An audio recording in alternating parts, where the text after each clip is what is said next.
Magandang araw sa inyong lahat. Ako po si Charlie Buendia Berenguela, isang estudyante ng Bachelor of Science in Business Administration, major in Marketing Management sa Siena College, Tigao. At sa kasalukuyan ring negosyante, nais kong ibahagi sa inyo ang aking karanasan sa pagiging isang estudyanteng negosyante. Bilang isang estudyante, alam ko ang hamon ng pag-aaral, mga proyekto, takdang aralin at syempre ang pressure na makakuha ng magandang grado. Pero sa kabila ng lahat ng ito, nagdesisyon akong magsimula ng negosyo. Online selling, food business, rice farming at personal loan.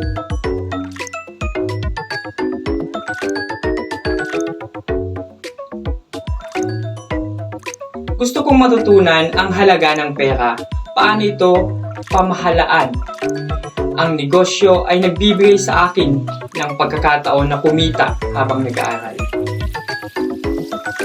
Ang mga aral na aking natutunan mula sa aking negosyo ay higit pa sa mga nakukuha ko sa klase. Natutunan kong mag-market, makipag-ugnayan sa mga tao at pamahalaan ang oras kong ito. Ang negosyo ay nagbibigay sa akin ng pagkakataon makilala ang iba pang mga negosyante at mga tao sa industriya. Hindi madali ang maging estudyanteng negosyante. May mga pagkakataong nagkakaroon ng stress sa pagbalanse ng oras sa pag-aaral at negosyo. Pero sa bawat hamon, natutunan kong palakasin ang aking time management, skills at resilience. Mga benepisyo sa pagiging negosyanteng estudyante. Mabilis pagkatuto, ang tunay karanasan sa negosyo ay mas epektibo kaysa teorya. Pagsasanay sa leadership bilang isang negosyante, natuto akong mamuno at magipag-ayos sa ibang tao. Pagbuo ng self-confidence, ang bawat tagumpay kahit gaano kaliit ay magdadala ng tiwala sa sarili. Sa mga estudyanteng nandito, nais ko kayong hikayatin na huwag matakot na subukan ang pagnegosyo, mag-research, magplano at magsimula kahit sa maliit na hakbang.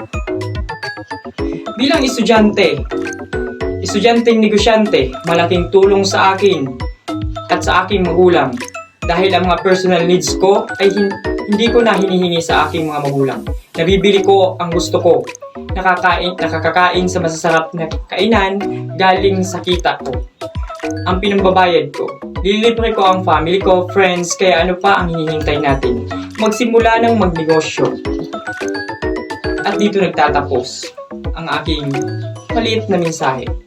Maraming salamat sa inyong pakikinig. Sana ay na-inspire ko kayo na isaalang-alang ang pagiging negosyante habang nag-aaral. Tandaan, ang pagkakataon ay nandyan, handa lang tayong abutin ito.